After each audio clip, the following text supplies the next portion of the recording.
Si je dis 30 juin, pour ceux qui ont été à l'école, ils savent que c'est l'indépendance du Congo.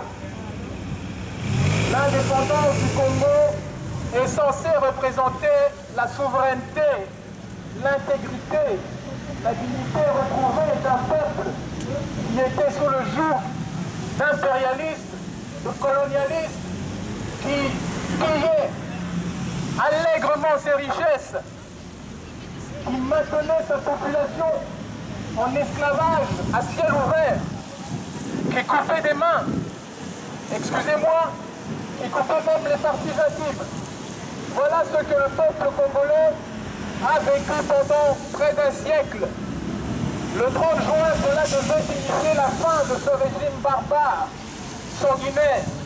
Mais malheureusement, à peine avons-nous conquis notre indépendance que l'on tué le père de l'indépendance, Patrice Lumumba, que vous connaissez tous. Personne ici peut dire qu'il ignore qui est Patrice Lumumba. Vous le savez parce que sa mort a été ignoble et il a été dissous dans de l'acide et c'est l'œuvre de la Belgique. L'histoire est là, on ne pourra pas l'effacer. Simplement, nous vous disons que vos dirigeants continuent avec ce même esprit d'exterminateur. Ce sont ce que nous appelons des terminators. Ils veulent terminer la population congolaise parce que notre peuple est immensément riche dans son sol et son sous-sol. Ce peuple congolais est un peuple meurtri parce que sa terre est immensément riche. Aujourd'hui, les pouvoirs multinationaux et occidentaux utilisent le petit Rwanda comme proxy. On a fabriqué autour du Rwanda un génocide en toutes pièces. Il y a eu beaucoup de morts, mais c'était une guerre civile, car deux peuples sont morts, à la fois Hutu, à la fois Tutsi. Ça s'appelle une guerre civile comme il y en a eu partout, comme il y en a eu en Espagne, comme il y en a eu partout dans l'histoire. Mais pour les raisons de la cause, on a appelé ça génocide, afin de donner à Paul Kagame un plan-seing et un permis de tuer, a license to kill. Et il s'en sert allègrement car plus de 8 millions de Congolais ont déjà disparu de la surface de la terre sous l'ère Kagame. Sous le silence complice des médias. Ils le savent mais ils ne disent rien. Sous le silence complice de vos politiques. Ils le savent mais ils ne disent rien. Et ils sont prêts à reconnaître le génocide arménien plus de 100 ans après. Mais ils ne veulent pas parler d'un génocide actuel parce que leurs mains trempent dans ce sang innocent. On extermine des villages en une nuit. On entre dans les hôpitaux et on abat les malades. Est-ce que vous pouvez imaginer une telle barbarie? Ça se passe au Congo. Et les satellites américains voient cela, mais ils se taisent. Par contre, pour trouver une aiguille dans une botte de foin comme Ben Laden, il n'y a pas de problème. Mais voir ce qui se passe au Congo, non. Là, c'est la cécité totale. On a tué, on a explosé les gens à Paris. Tout le monde debout.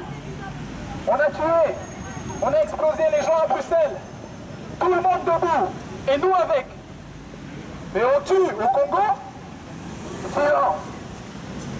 Silence. Silence. Voilà le monde que nous sommes en train de fabriquer. Pensez-vous que ce monde qui manque d'amour est un monde qui pourra traverser ce siècle? Nous ne le pensons pas. Parce que ce que vous ne dénoncez pas chez nous, se répercutera tôt ou tard chez vous. Léopold II a coupé des mains. Curieusement, vous avez eu la Première Guerre mondiale après. La Belgique a continué. Curieusement, vous avez eu la Seconde Guerre mondiale. La haine appelle la haine. C'est un état d'esprit. L'amour appelle l'amour. Or, nous, peuple bantou, nous vous avons tendu les bras. Nous vous avons ouvert la porte de chez nous parce que c'est ainsi dans notre culture. Comme nous l'avons fait pour le peuple Tutsi qui se retourne contre nous. Et aujourd'hui, ce peuple-là, que vous aimez tellement, a fait plus de 8 millions de morts au Congo à votre nom, au nom des États-Unis d'Amérique, au nom de la France, au nom du Canada, au nom de la Grande-Bretagne, au nom de toutes les puissances commerciales actuelles qui voient dans le Congo uniquement un grenier plein de matières premières à exploiter, peu importe le coût humain, parce que le nègre est une quantité négligeable selon eux. Mesdames et messieurs, je sais que vous avez des enfants et nous savons que vous les élevez dans le sens de l'amour et du respect d'autrui. Nous savons que quand vous votez pour des politiques, vous vous imaginez qu'ils font le travail pour lequel vous les avez assignés à ces postes, c'est-à-dire gérer en bon père de famille. permettez-moi de vous apprendre que ce sont des desperados, ce sont des criminels qui trempent leurs mains dans le sang innocent des Congolais uniquement pour devenir riches rapidement et aller planquer ce magot dans les paradis fiscaux. Nous sommes le 30 juin 1960 et c'est la date indépendante de l'indépendance du Congo. Et que nous n'avons plus d'indépendance à célébrer. Parce que, bon souvent, ils sont en train de perpétuer ce modèle.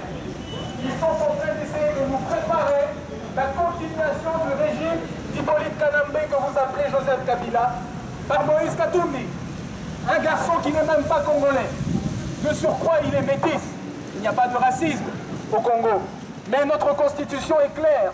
Nous avons une terre qui est menacée et nous avons bloqué cet article qui permet uniquement aux Congolais de se présenter aux élections tant que l'enfant n'a pas durci ses os, ce qui est normal. Mais voilà que l'on veut permettre à Moïse Katumbi, qui n'est ni de père ni de mère congolais, de briguer la présidence. Parce que celui-là fera des coupettes à toutes les multinationales et au pouvoir impérialiste qui veulent maintenir le Congo sur la coupe de l'esclavage moderne. Mais cela, ça s'appelle semer dans le désordre. Qui sème le vent récolte la tempête. Mais imaginez-vous qu'au Congo, vos politiciens, Louis Michel en tête, car c'est lui qui nous a placé Joseph Kabila comme sauveur, Didier Reynders qui a continué son œuvre macabre, et d'autres, au Congo, ces gens-là se disent que oui, on peut tuer. Au Congo, la valeur de la vie n'est pas la même qu'en Europe. Et bien cela s'appelle semer la tempête. Alors qu'allons-nous récolter? Quand on sème le vent, on récolte la tempête. Mais imaginez qu'ils sont déjà en train de semer la tempête. Qu'allons-nous récolter? Eux seront déjà partis, mais vos enfants seront là pour vivre les conséquences de leurs actes barbares, inhumains et inconscients. Aujourd'hui, c'est l'indépendance de la République démocratique du Congo. Patrice Lumumba est mort pour cette indépendance. Joseph Kasavubu est mort pour cette indépendance. Et nous vous disons et nous vous affirmons qu'aucun fantoche, aucune marionnette ne viendra régner au Congo demain. Fût-il Moïse Katumbi, que nous connaissons de son nom Soriano, ou toute autre personne clonée à son image. Nous voulons la fin d'un système. Nous n'avons pas besoin de vos élections à la noix, parce que vous nous avez déjà roulé à 2 reprises, que ce soit en 2006 et en 2011. Nous ne voulons pas de votre cinéma et de vos simagrées que subitement on se met à violer des droits humains au Congo. C'est simplement maintenant que vous le voyez. Aujourd'hui, nous vous disons que nous sommes fatigués de ce théâtre, nous sommes fatigués de tout ce que vous faites. Nous allons imposer au Congo un régime bantou, selon une bantoocratie qui ne passera pas par vos fichues élections, qui ont foutu le bordel en Afrique, qui ne crée que le clientélisme, qui crée la corruption et qui crée la manipulation. Tout ça, c'est terminé. On vous laisse votre modèle soi-disant démocratique, gardez-le vous, faites-le chez vous, faites les Brexit, sortez de l'Europe, trichez aux élections comme vous l'avez fait ici en 2014 pour sortir Laurent Lui. Subitement, vos ordinateurs tombent en panne comme au Congo. On n'en veut plus de votre système merdique. Nous revenons à la sagesse africaine. Pendant des milliers d'années, nous avons vécu en paix, en autarcie. Nous n'avons manqué de rien et nous ne sommes pas venus chez vous. Nous aimerions juste vous rappeler que c'est vous qui êtes venus chez nous. C'est une réalité que vous semblez oublier. Nous ne sommes pas venus chez vous. Vous êtes venus chez nous. Et vous avez foutu le bordel.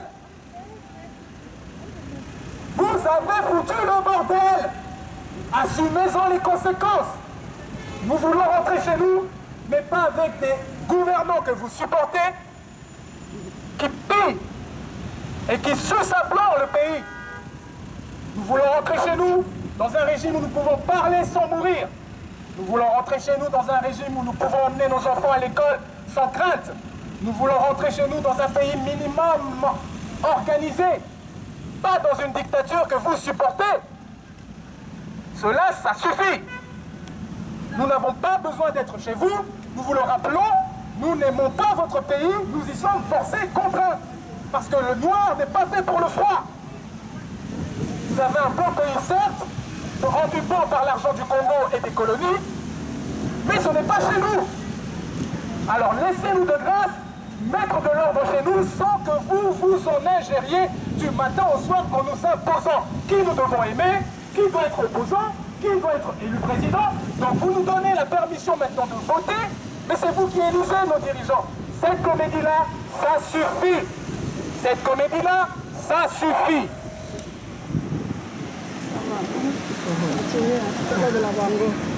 Attendez là. Ne me filmez pas. Non, non. Je comprends bien ce que vous dites, mais vous ne voyez pas que ça n'a pas d'impact? Non, ne croyez pas ça. Mais laisse-la parler. Ça m'a fait peur.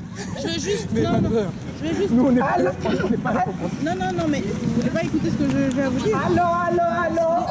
C'est très bien ce que vous faites, tout ça, mais ça n'a aucun impact de passer dans une rue où les voitures roulent, où les noirs même ne s'arrêtent pas, où il n'y a personne qui écoute, il faut faire quelque chose qui réunit les gens. Ça ne sert à rien de faire ça comme ça. Vous parlez dans le vide et on vous tourne le ridicule. C'est vous qui perdez. Non, ceux qui ne sont pas là sont ridicules. Nous faisons passer un message et ça ne fait que partie de nombreuses actions que nous menons. Merci. Oui, ça c'est une action parmi tant d'autres. D'accord avec ça. Bon, voilà. C'est une action parmi tant d'autres. Merci. Dire, mais au niveau Merci de la de vous. communication, c'est vraiment... Non, ça passe très bien parce que nous avons... Vous savez combien d'années que nous faisons ça? Mais il se passe quoi depuis?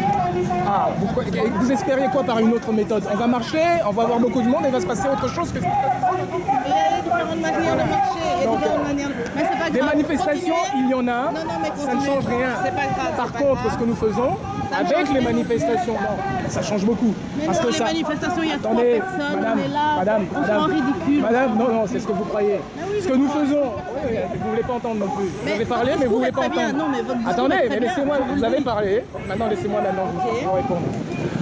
Ce que nous faisons, ce sont des actions.